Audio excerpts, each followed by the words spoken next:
2 जून 1947 जब दिल्ली के एक कमरे में करीब दर्जन भर लोग मिलकर करोड़ों लोगों का भविष्य लिखने जा रहे थे।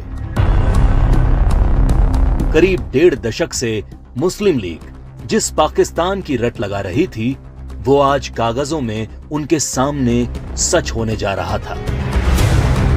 सिर्फ 2 हफ्तों में भारत के खंडित होने की योजना पर मोहर लग गई। भगवान राम के बेटे लव का बसाया लाहौर, ढाकेश्वरी माता का तीर्थ ढाका, गुरु नानक देव जी का जन्म स्थान ननकाना अब 2 टुकड़ों में बंटने जा रहा था।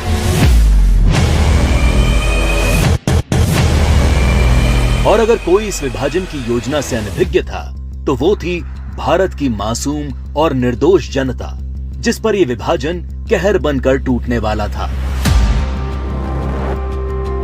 1947 को अंग्रेजों द्वारा किया विभाजन देश का पहला विभाजन नहीं था। अंग्रेज इससे पहले 1905 में भी बंगाल का विभाजन कर चुके थे, लेकिन उस विभाजन का पहले बंगाल में और फिर पूरे देश में इतना मुखर विरोध हुआ कि अंग्रेजों को 1911 में अपना फैसला वापस लेना पड़ा था। विभाजन का जो काम अंग्रेज 1905 में नहीं कर पाए, वो 1947 में करने में कैसे सफल हो गए?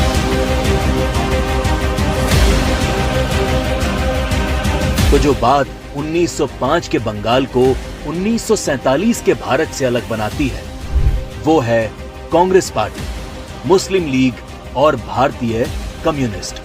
1905 में बंगाल विभाजन के विरोध के बीच ही 1906 में मुस्लिम लीग का जन्म संयुक्त बंगाल के ढाका में हुआ। बंग भंग आंदोलन के बाद जन्मी मुस्लिम लीग ने 1909 में मार्ले मिंटो सुधार के नाम पर पृथक निर्वाचन प्रणाली मांग से शुरू करके अगले 30 साल में अलग इस्लामिक राष्ट्र पाकिस्तान के नाम पर भारत को मजहब के नाम पर बांट कर रख दिया। 1920 के तुर्की के खलीफा के समर्थन में चलाए गए कांग्रेस के खिलाफत आंदोलन ने मुस्लिम कट्टरपंथियों को यकीन दिला दिया कि वे अपनी गैर जरूरी मांग पर भी कांग्रेस के नेतृत्व को मना सकते हैं। इसके बाद 1930 में अल्लामा इकबाल ने पहली बार मुस्लिम लीग के अधिवेशन में अलग इस्लामिक राष्ट्र की रूपरेखा रखी। इकबाल की कल्पना के इस अलग इस्लामिक देश के लिए पाकिस्तान नाम सबसे पहले चौधरी रहमत अली ने प्रयोग किया। जब 1933 के तीसरे गोलमेज सम्मेलन में चौधरी रहमत अली ने पाकिस्तान अभी नहीं तो कभी नहीं नाम के पर्चे बांटे और करीब 7 साल बाद 1940 में लाहौर अधिवेशन में मुस्लिम लीग ने पहली बार पाकिस्तान नाम के अलग इस्लामिक देश का प्रस्ताव पास किया और 1947 में 10 लाख लोगों की लाश पर चढ़कर एक अलग इस्लामिक देश बना लिया।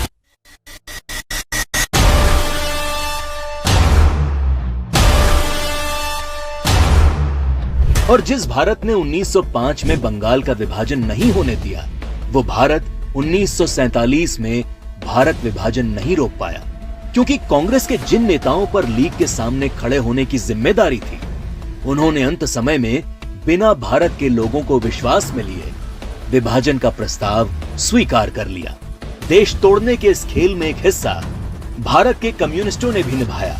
जब कम्युनिस्ट नेताओं ने भारत को 14 राष्ट्रों का समूह बताते हुए भारत विभाजन को मुस्लिम राष्ट्र के आत्मनिर्णय का अधिकार बता दिया। साल 1945 में अग्रणी कम्युनिस्ट सिद्धांतकार कॉमरेड जी अधिकारी ने मुस्लिम लीग की मांग को न्याय संगत बताते हुए एक थीसिस दी। उनके शब्दों में 1940 से कम्युनिस्ट पार्टी ने यह देखना शुरू कर दिया कि तथाकथित सांप्रदायिक समस्या वास्तव में बढ़ती राष्ट्रीयताओं की समस्या है, जिसे आत्मनिर्णय के अधिकार के माध्यम से हल किया जा सकता है।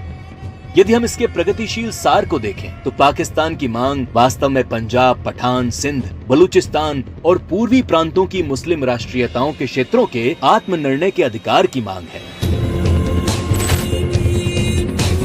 जब देश का विभाजन हकीकत बनना तय हो गया, तब सर रेडक्लिफ को भारत और पाकिस्तान की सरहद तय करने की जिम्मेदारी सौंपी गई। रेडक्लिफ इससे पहले कभी भारत नहीं आए थे। उन्हें भारत की सांस्कृतिक विरासत, सभ्यता, मूल्यों, तीर्थों के विषय में कोई जानकारी नहीं थी। 3 सप्ताह में तय कर लिया गया कि कौन सा हिस्सा पाकिस्तान कहलाएगा और कौन सा हिस्सा हिंदुस्तान।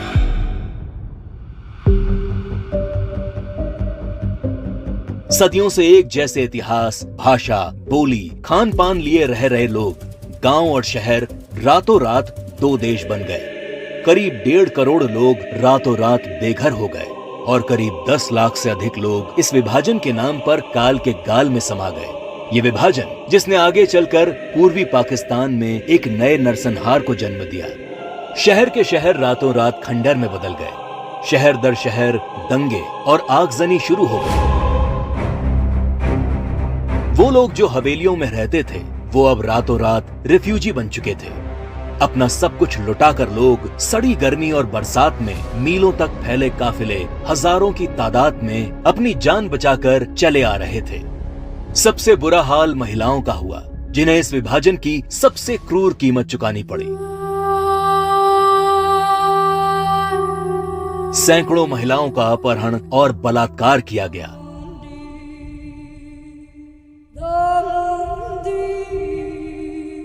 उन्नीस 1940 के दशक में भारत की ही भांति नरसंहार झेलने वाले यहूदियों की विभीषिका को आज पूरा संसार जानता है। 27 जनवरी को आज पूरा विश्व होलोकास्ट दिवस के तौर पर मनाता है। लेकिन इस विभाजन की कभी न भूली जा सकने वाली त्रासदी को भारत की ही पूर्व की सरकारों ने कभी याद करने की कोशिश नहीं की।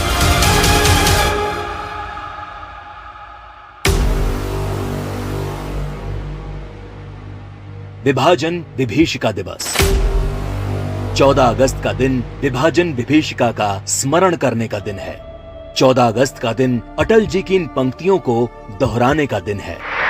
दिन दूर नहीं, खंडित भारत को पुनः अखंड बनाएंगे। गिलगित से गारो पर्वत तक आजादी पर्व मनाएंगे। उस स्वर्ण दिवस के लिए आज से कमर कसें, बलिदान करें। जो पाया उसमें खो न जाएं, जो खोया उसका ध्यान करें, जो खोया उसका ध्यान करें।